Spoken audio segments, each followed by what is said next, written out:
So I'm Mike and my wife Molly. Together we own Heritage Hollow Farms, and we're in Sperryville, in Rappahannock County, about an hour and a half from here.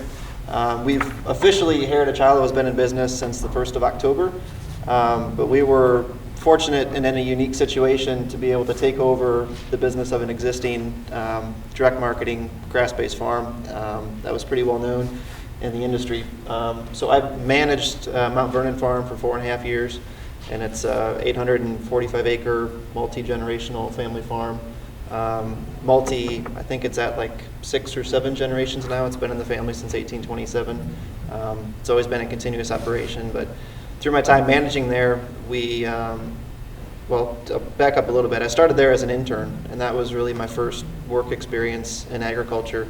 I grew up on a family dairy farm in northern Illinois, but with really no practical working knowledge to apply directly to a farm. The internship was really my first kind of go ahead into it. And I came to that from a career I was in the culinary field for 7 years and went to culinary school and really had no aspirations growing up or during my time cooking that I was going to go back to farming that I grew up in. But I went to the internship with the intention of trying to educate myself as a chef and then be a better chef and then eventually go back into cooking. But as probably happens to a lot of people, once you get involved in farming, it's hard to fight that bug off. And once you find something, you just have to go full steam into it. So that was kind of my background in getting into Mount Vernon. And then, like I said, I managed that for 4.5 years. And then through kind of talks with the owner and where we were at in life, we were both at a mutual position where he was looking to retire and get out of it, or not get out of it, but step away a little bit more. And then we were looking to be in a position where we wanted to, or we're ready for the leap to take over our own business. So we did that, and we're still here 4 months later. So it's still very young, but we have the benefit of 10 years of past experience dealing with customers. I was on that land for 4.5, or it's been 5 years now. So it's not like I'm going to a completely different environment, trying to reinvent the wheel with what we're doing and how we want to farm and the animals we're farming and how we're going to sell and who we're going to sell to. So it was a really fortunate and unique experience for us to get into. So we signed a 5-year lease with that, with Cliff Miller, the owner of the farm. So we're in it for that long at the farm and hopefully a lot longer. But it's not out there, but we raise grass-fed and finished beef, pastured pork. We do lamb. There's another farm in the county that we are in collaboration with. They do the lambing, and then we finish the animals and market the lamb. So we're direct marketing as well. So we do very little wholesale business. We sell to one restaurant because we like the chef, and we tend to follow the chef of that restaurant. But the majority of how we sell is through we opened up a new farm store in town. So we have everything that we produce, we sell through the store. And we also resell chicken from an organic farm in Upperville. And so with the retail store combined with, it's called a buyer's club. It's really an awful name for it because it gets people confused because it's not a club at all. There's no like exclusive membership, or they always ask how you join a club, but it's really just a way for us to bring the food directly to the customer without having to go through another retail store. So we're not having to take a wholesale cut on what we're producing, and still sell directly to the customer without a middleman and get the full retail price from it. So everything that we produce, we sell in vacuum sealed frozen packages. So the facility we use is Fauquier's Finest right now in Bealton. They're a USDA inspected facility. So everything we produce and sell has come from a federally inspected facility. It's vacuum sealed, flash frozen, and they do everything from the kill to the slaughter to sausage and bacon and hams, and we pick it up ready to go. And then from there we bring that back to our store and sort it, and then we have, like I said, a few different avenues through the buyers clubs that we sell. We go to Richmond, Alexandria, Arlington, Reston, Fredericksburg, and then a market that we've successfully stumbled into is getting into CrossFit gyms in the DC area. Anybody familiar with CrossFit? Yeah. Paleo diet. It was really a fortunate social media find through Molly. She kind of Twitter stalked and Facebook stalked some. It's not stalking. It's Research. being aware and researching. She calls it sleuthing. So anytime you hear about somebody Yeah. Facebook sleuthing, that means you're being stalked. It's But not that bad. it's been a couple years that she found some people that were associated with the paleo diet.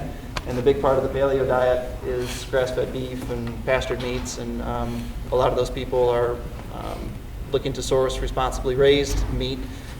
So that was really fortunate for us to get into that, and that's how we got into the CrossFit gyms. And it's a similar scenario to how we sell through our buyers clubs, but we buy a chest freezer for all the gyms. We're currently in 3 gyms. We put the chest freezer in there. The chest freezer is like $400. It's not a bad investment to put in the gym.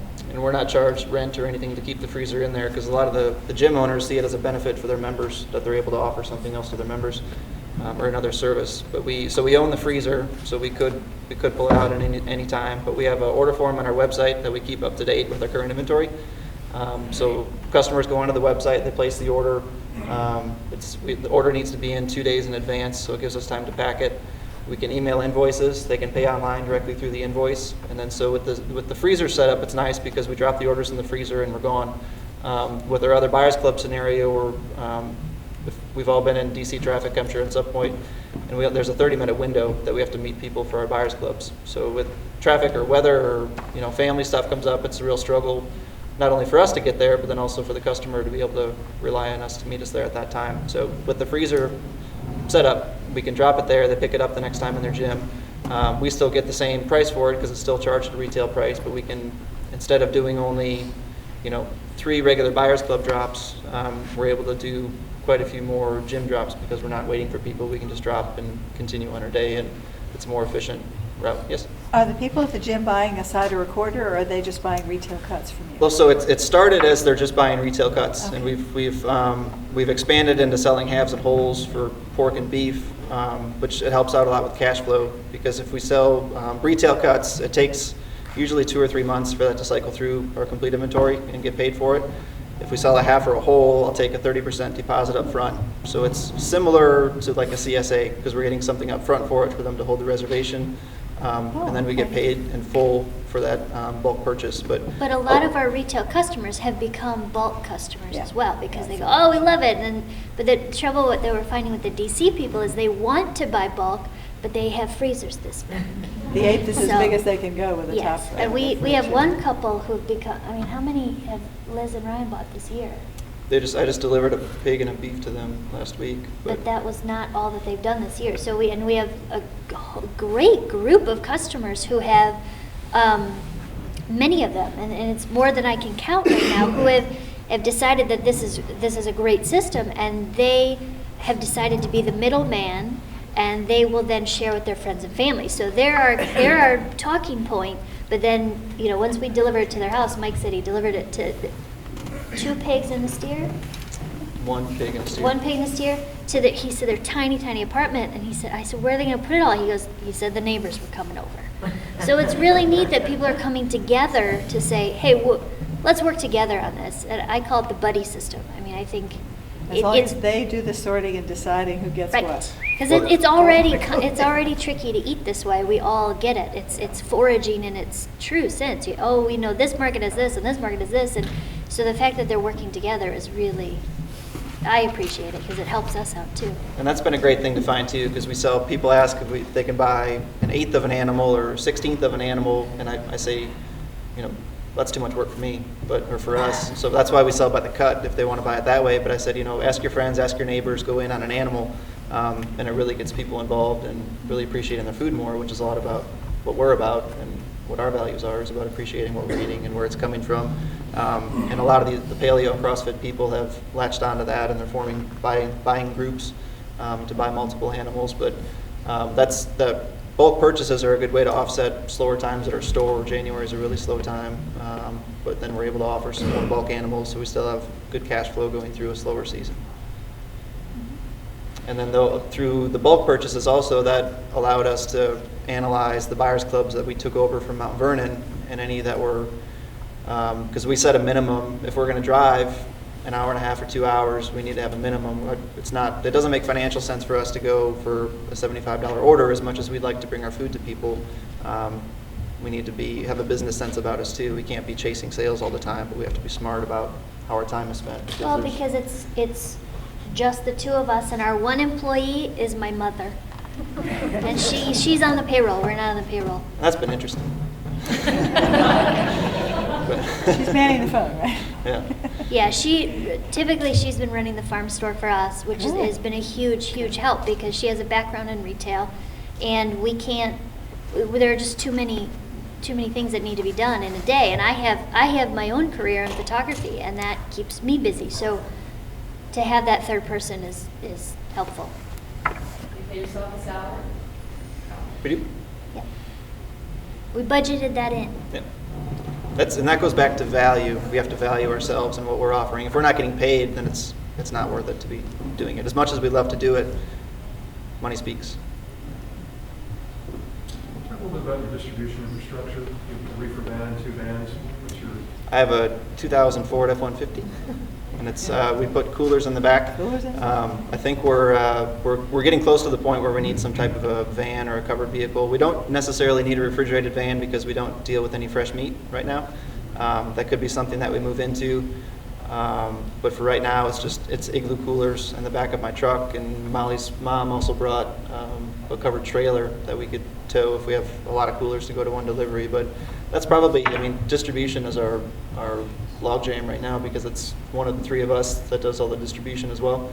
So we're planning our delivery routes around, farm chores are planned around that, store hours are planned around that. So there's a lot that goes into figuring out how to get food to people, which is one reason why we don't do farmers markets, because we're limited in our time. And there's, with the buyers clubs and with the CrossFit models, we know exactly how much we're taking when we make a trip off the farm. So although farmers markets are a good way to get customers and they can be pretty lucrative for us, the way that we're set up, this model works best for us right now. But yeah, for our distribution, it's my truck, and then Molly's car, the seats can fold down too. But My mom has a Mini. We found out she can carry coolers in that. yeah. Yeah. But it would be, if there was a centralized distribution hub or system that could take meat directly from our slaughterhouse into, restaurants or butcher shops or something like that, because there's, for example, if there's 75 farmers working with the slaughterhouse that we use, there's 75 people individually taking their animals in. There's 75 people coming to pick that meat up to bring it back to their farm to sort, and then we're all driving back the same direction to get it into Northern Virginia. So there's a lot of inefficiency, which I'm a really efficient person, and I like to think about ways to make it more sustainable and efficient. So that's a bothersome thought in my head, but it's a very big problem, so it's not a quick fix. When you go to Fauquier, do you then that day deliver to those buyers, or do you have to take it back and do stuff with it at the farm before you can take it to Arlington or someplace and hand it out to those 8 families? So it depends. Like if we have a bulk purchase, a whole or a half, I can pick it up directly from there and go, because we charge on the hanging weight. Yeah. So the hanging weight, they know right after the animal is killed, it's the first weight when the carcass is on the hook. So I can invoice them directly or right after that. If we're doing buyers clubs, we have to bring all the meat back to the farm to sort, because we sell by the pound. So we Each sell a pound of individual. ground So meat that's for retail. 1 steak. Or yeah. Uh-huh. Okay. So we always Got bring it. things back to our store. And we got the store, we moved the store off. The farm store was on Mount Vernon. It was at the end of a 1.25 mile driveway or so. And we moved that off the farm and into the bustling town of Sperryville. But it was a really nice find for us, because there's enough space in there to have everything under a roof. So we have the farm store. Molly has her photography. She has another business and career. She's a photographer. So she has her photography office in there.